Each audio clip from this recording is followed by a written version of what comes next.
From thecurseofoakisland.com. This is Mahone Bay, History of the Waters that Hold Oak Island.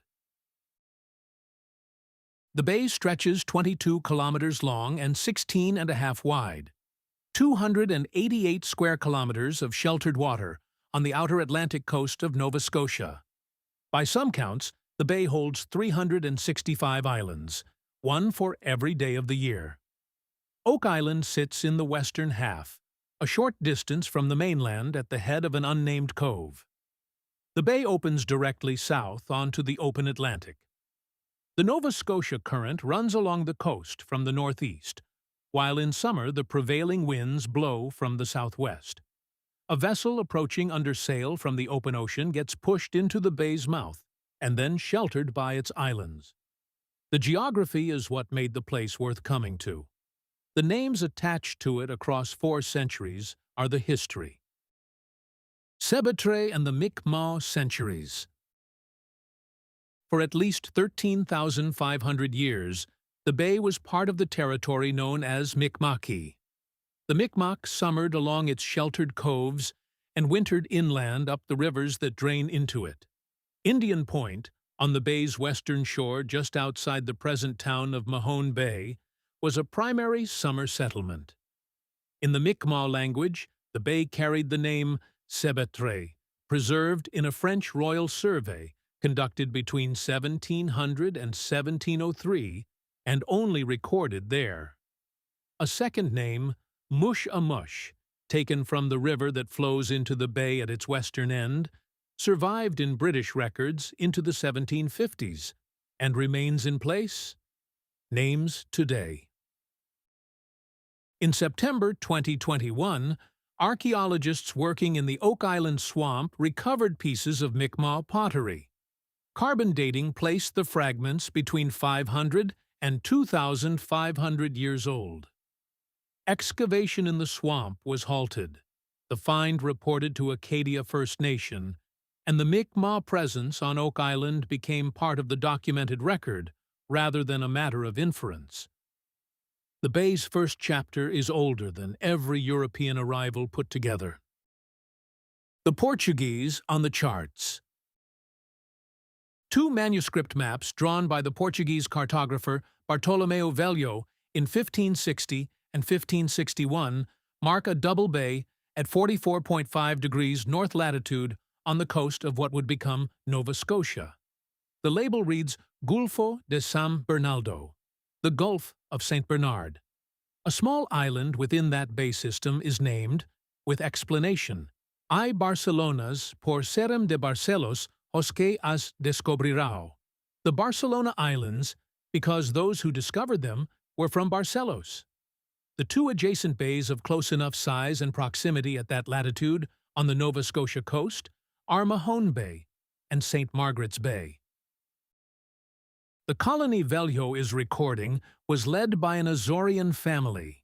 In documents preserved in the archives of Angra, on the island of Terceira, and rediscovered in the 1950s by the chief archivist Manuel C. Baptista de Lima, Diogo de Barcelos petitioned the Portuguese crown for the right to renew explorations begun by his father Pedro.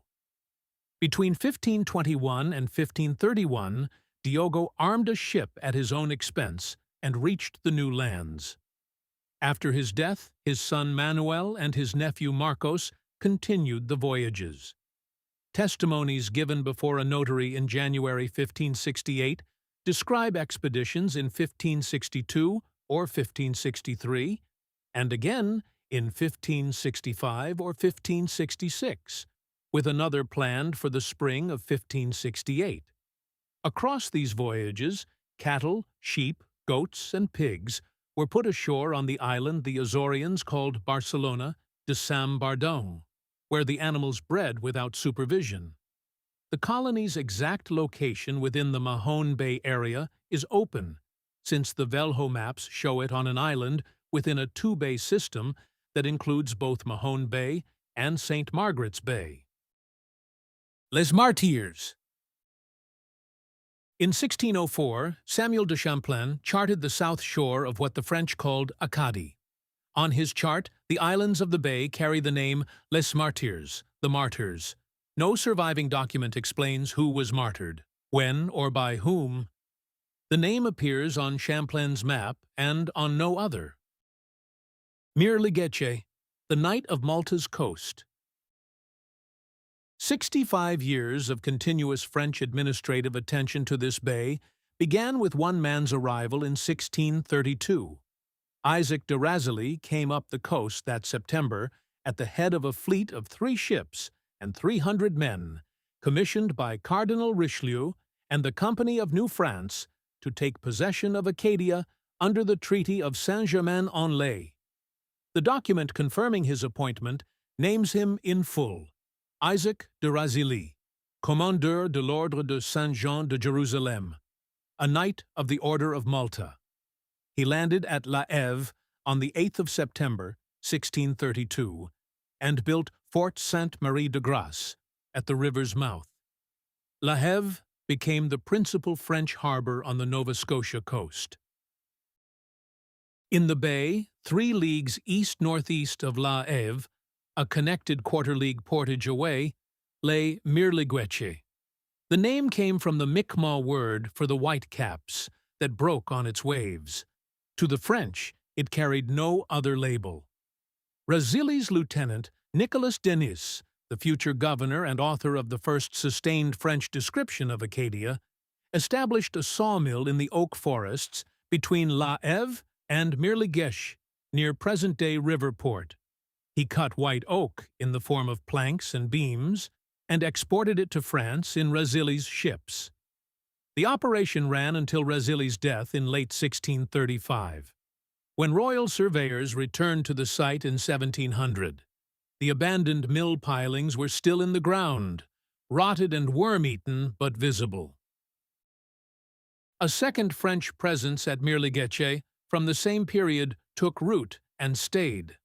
The Petitpa and Bougueret family was established at the bay by the company in roughly 1636, a date confirmed by the military engineer Lermite's retrospective document of 1716, which records the family's continuous residence over the preceding 80 years. They were still there when the British founded Lunenburg in 1753. A French naval list of fishing harbors compiled before 1685 includes a single line on the bay: La baie de Mirligueche, qui attend elle de large et 7 de profondeur. The Bay of Mirligueche, 10 leagues wide and 7 deep. It is the only outer coast harbor in the list given specific dimensions, the kind of attention paid to places the Navy expected to use. In 1684, Louis XIV ordered a royal survey of the Acadian coast for naval oak. The mission was led by a writer named Lalande, with the Port Royal-born coastal pilot Abraham Boudreau aboard. Lalande visited Mirligueche 3 times. The only place in his journal where he records active interest in trees is at Mirligueche. The map he produced of the bay was left deliberately blank, though he described islands on both sides in great quantity. A full timber report from the voyage exists somewhere in the French archives, but has not yet been located. Lalande's Coast Journal survives at Dalhousie Special Collections in Halifax. In April 1695, a ministerial letter from Versailles to the governor of Acadia instructed Captain Pierre Denis de Bonnaventure to leave gifts for the indigenous communities of Chibuctou, Halifax, Mirligueche, Mirligueche, and beyond.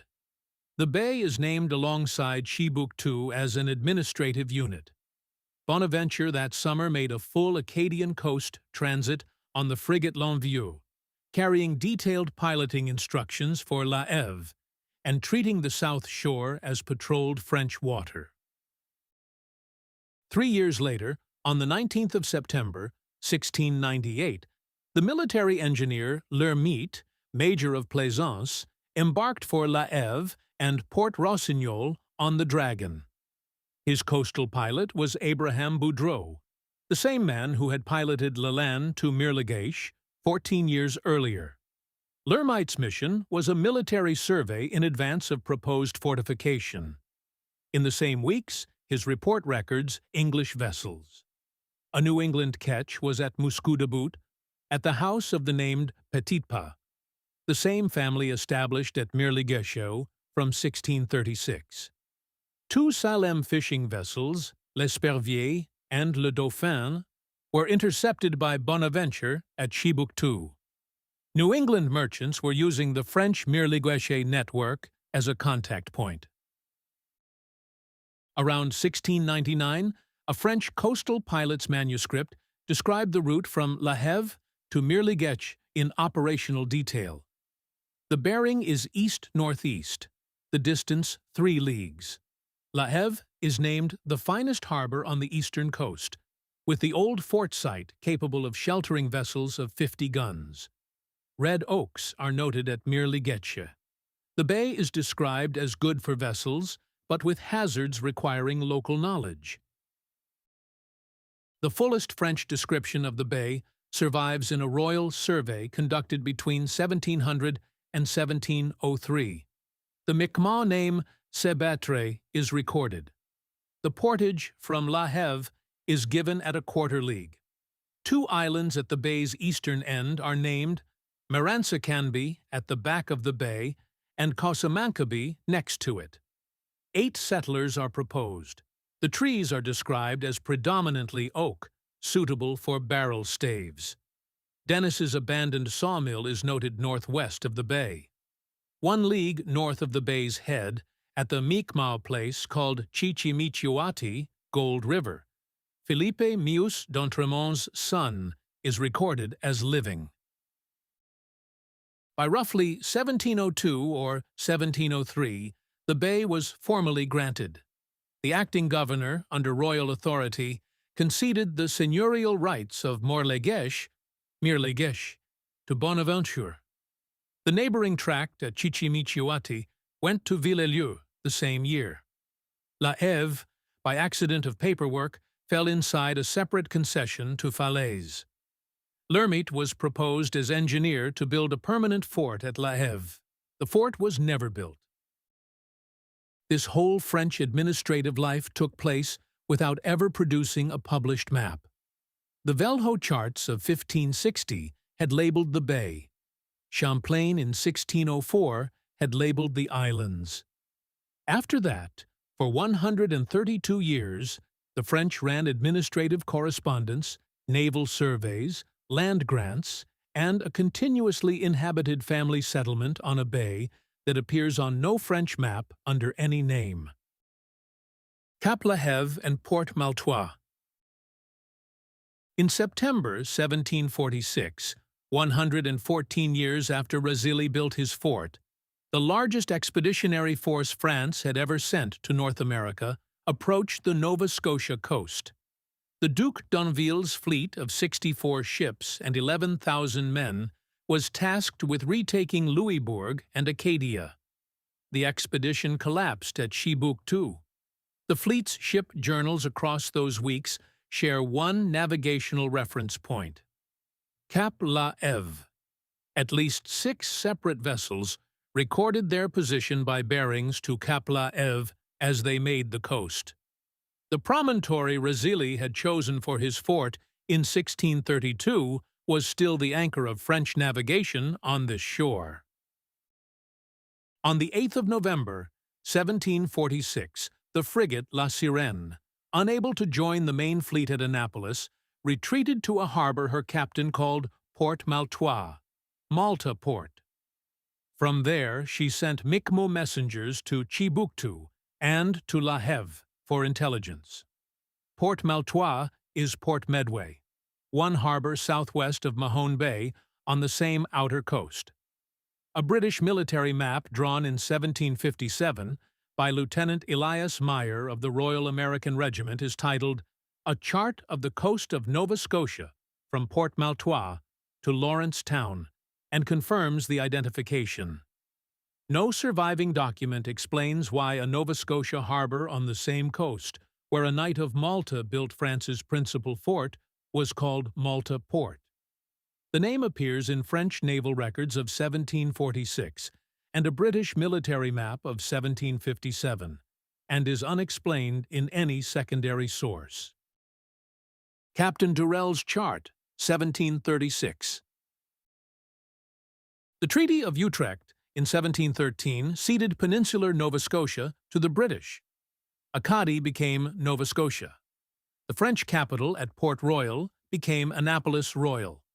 Continuous French administration of Mirligueche outlasted the treaty by 20 years.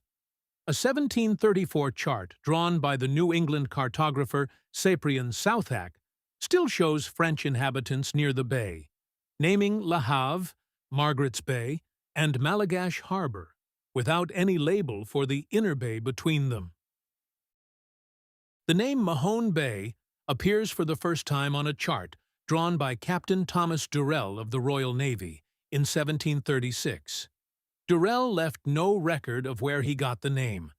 The standard derivation, given by Judge Mather Desbrisay in his 1870 History of the County of Lunenburg, and reaffirmed by R.V. Harris a century later, links the name to the French word mahon, a low-lying barge propelled by long oars called sweeps, used by Mediterranean pirates, and well known on the French coast. Desbrisay's etymology is the one that has held, though no document records the moment of naming. In May 1753, Governor Peregrine Thomas Hopson, preparing to relocate his foreign Protestants from Halifax, applied British names to the coast. Mirligueche became Lunenburg, in honor of King George II's German Duchy of Brunswick-Lüneburg. Mush-a-Mush became Mahone Bay. The Mi'kmaq name persisted in British surveyor records as late as 1756, but the new name went on the maps and stayed. The Foreign Protestants and Ephraim Cook. Between 1750 and 1752, British recruiters placed notices in Germany, the Montbéliard region of France, Switzerland, and the Netherlands. The promise was land, food for a year, and a few farm animals. More than 2,200 foreign Protestants made the crossing to Halifax. The town was overcrowded within months. In May 1753, Governor Hopson assembled them, had them draw cards for the lots of their new settlement, and sent them down the coast under Colonel Charles Lawrence with 92 regulars and 66 militiamen. They landed at Mirligueche, which they renamed Lunenburg. The town of Mahone Bay itself dates to the following year. In June 1754, Captain Ephraim Cook arrived with a smaller party of English, French, and Swiss settlers and established a community on the inner bay's western shore. Mills were built at the mouths of the two rivers that flow into the bay. Over the following decades, the settlement grew its own blacksmiths, merchants, school, churches, and shipyards. The first families on record include John Keady and his sons, who took the mill seat on the Mush-a-Mush River. On the west side of the bay, the early names were Zwicker, Ernst, Ruder, Loy, Ham, Mader, Smeltzer, Swinhammer, Moser, Eisenhower, Lance, Keitzer, Vicknow, and Hyson. In Bayview Cemetery, where the original Anglican and Presbyterian churches once stood above the village, gravestones from the late 1700s remain in German. The three churches. The architectural picture that draws photographers to the bay was the work of 50 years of denominational competition. In 1833, the Lutheran, Methodist, Baptist, and Presbyterian congregations of Mahone Bay built a union meeting house together on Edgewater Street. As congregations grew, they built their own. The first dedicated church was St. James Anglican, raised in 1833 above Bayview Cemetery on the outskirts of the village. The Presbyterians followed in 1861 on the same hilltop. In 1869, St. John's Lutheran built on Edgewater Street, the first of the three churches at the modern waterfront location. By 1885, the Anglicans had outgrown their hilltop building. The rector, William Henry Snyder, active in the local Masonic Lodge, originally proposed that the new church be modeled on Solomon's Temple in Jerusalem, a Masonic icon. The proposal ended when Edward Harris, the youngest brother of the Prince Edward Island architect William Critchlow Harris, arrived in the parish as curate. William Harris was already known for English Gothic churches across the Maritimes. He designed the new St. James for Mahone Bay in the style that became the crown of his early period. It was built between 1885 and 1887 next to St. John's Lutheran on Edgewater Street. The 1887 interior color scheme has been preserved through every repainting since. The Presbyterians, not to be left on the hilltop alone, had their building lifted onto logs and rolled downhill to Edgewater Street the same year. In 1925, the Mahone Bay Presbyterian and Methodist congregations merged, and the building became Trinity United. The three steeples reflected in the harbor have been the postcard image of Mahone Bay since at least 1900. By 1934, the town had a tourism association, the Young Teaser. On the 26th of June, 1813, during the War of 1812, the American privateer Young Teaser was cornered outside the entrance to Mahone Bay by two British warships. The vessel had begun life as a Spanish slaver, was sold at Halifax in 1811, converted to a British packet, refitted as a British privateer, the Liverpool packet, captured by an American vessel, and finally sold at auction as the Young Teaser. Her captain on that day, Lieutenant Frederick Johnson of Maine, had been captured once before by the British and had signed a parole undertaking never to take up arms against the Crown again. When the British squadron sighted him outside the bay, Johnson ran for the shelter of Great Tancook Island. The British cut him off. Facing capture and a hanging for breach of parole, Johnson set fire to his own ship. He had not accounted for the gunpowder in the hold. The Young Teaser exploded with a force that rattled windows in the town of Mahone Bay. Few aboard survived. The hull was towed into Chester the next day and sold as salvage. Its remains became the foundation of the Rope Loft restaurant on the Chester waterfront. The keelson was framed into a wooden cross that hangs today in St. Stephen's Anglican Church, Chester. The annual Wooden Boat Festival in Mahone Bay reenacts the burning every August. The town was incorporated as the town of Mahone Bay in 1919 with a population of around 900. It has not grown much since.